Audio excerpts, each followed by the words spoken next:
Shaco? This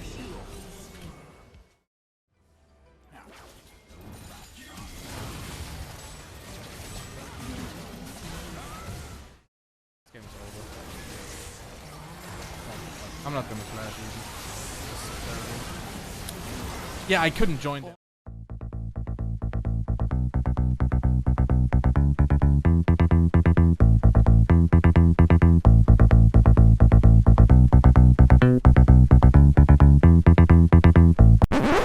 You are probably wondering how I got here. This is me. Well, actually, this is me. And the story of how I got here isn't for the faint-hearted. It's a story of being questioned every game why you're going Triforce TF. A story of people telling Jepso on Twitter he is trash, because they apparently don't know what an apprentice is. A story of trying to outsmart my enemies, instead of going for the flashy mechanics. But I digress. Let's start from the beginning.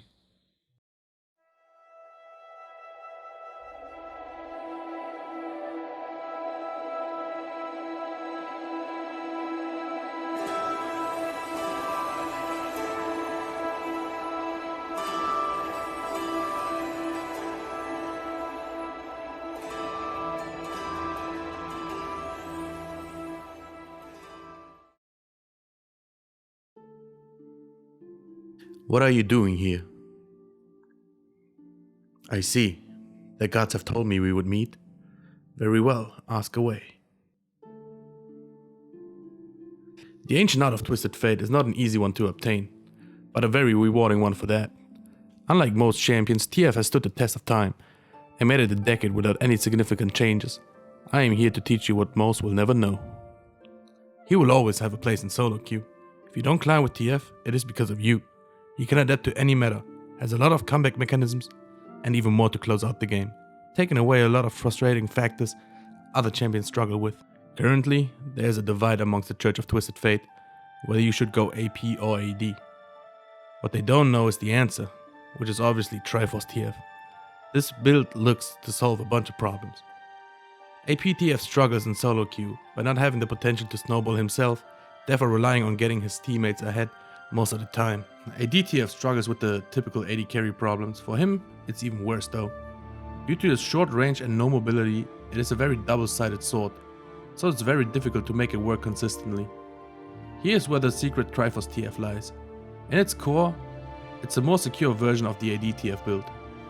Looking to have the upside of being able to solo kill someone when ahead, whilst having enough mobility and survivability to escape dire situations.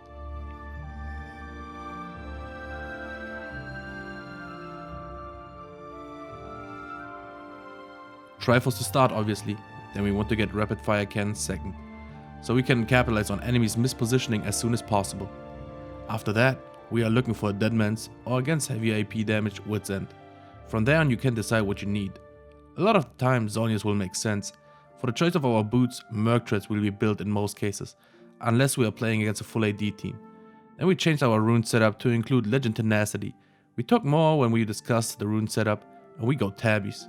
This whole build is looking to give us an edge in the early stages and be extremely frustrating to deal with in later stages of the game. Because even if we don't do damage, an enemy team can't just ignore a TF. If your team gets stunned for 2 seconds every 6 seconds, in a lot of scenarios we are still a high priority threat to them. Ah, yes, after the nerf to phase rush, we are looking to go for press the attack most of the time. With presence of mind, because we do have mana problems, especially in longer fights. Then Legend Alacrity or Tenacity as we discussed earlier, and Coup de Grace. For the secondary runes, Inspiration is a great baseline. Enchantment Boots and Time Warp Tonic are really nice, since you do start corrupting part in 90% of our games. Actually, 95%. In harder matchups, resolve second with Second Wind against champions like Orianna, or bone plating into assassins with overgrowth added to it.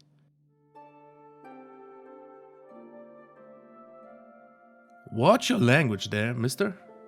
But I do understand. It is a different playstyle, let's talk about it. First off, the easy matchups. Echo for instance. We can be aggressive in lane, and we have to be. PTA allows us to have kill pressure here.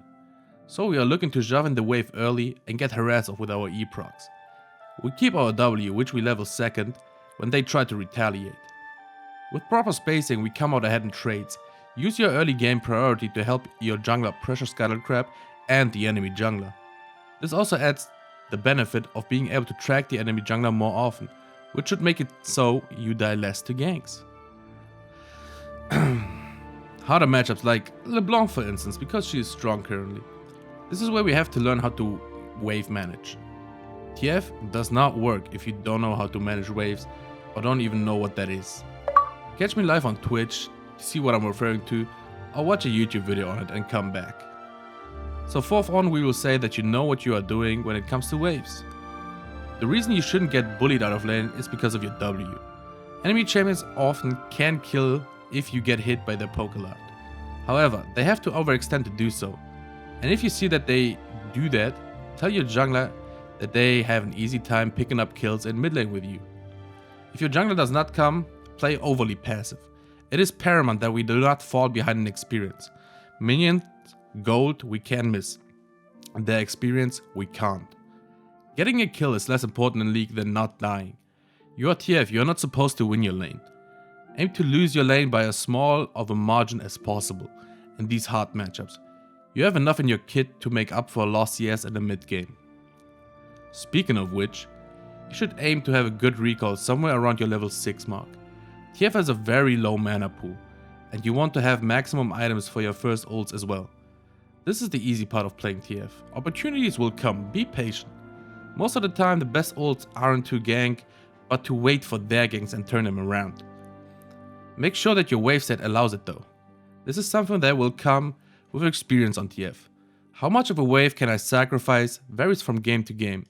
Easy example, getting a kill on your hypercarry bot lane is worth more than a kill on your own top lane. So you can choose to leave your lane at worse spots in the wave based on different factors. This is general TF stuff though. Let's talk about the Triforce in the room. Kassadin, LeBlanc, Azir, etc. All of these champions you now can kill when you have finished your Triforce and Merc Treads. If you are playing in low elo, this will get you a lot of kills, just due to them not knowing that.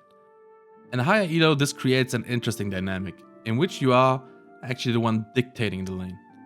Which also means you can create better windows for yourself. To ult somewhere after you pushed out a wave, basically being able to roam is only your choice now. If you feel like you want to pressure your laner and keep your ult to make your side lanes more secure from ganks, that is something you can do now without having to be stuck in a lane where you're under the threat of being killed. This obviously transfers to side lane as well. Now after tier 1 turrets have fallen, you should be swapping into a side lane, in which you are a legit split push threat instead of just shoving waves and be able to ult from there. Proper warding obviously required for that. At this point in the game, you should have spotted a winning condition. Is it Drake Soul? Do you have a high DPS team and you want to get an early Baron? Maybe your AD carry is so far ahead, all you need to do is push. All of these things are a lot easier to pull off as soon as you have rapid fire cannon. The difficulty for an enemy team to walk into the Drake area against rapid fire cannon wielding TF is ridiculous. The potential of catching an enemy out of position with rapid fire cannon ult, so you can pressure doing Baron, also ridiculous. You don't have to finish the Baron, but enemy team has to come, and guess what? They are trying to get into an area against a TF with a fucking rapid fire cannon. Your DPS on Baron sucks, so make sure not to waste your rapid fire cannon proc on it. You are zoning, and if that ain't enough, TF also works brilliantly as a pseudo supporter for your AD carry. Just stay close, gold card whatever comes close, and hey, guess what? Your DPS against champs is so good, so playing front to back with Triforce TF isn't that bad.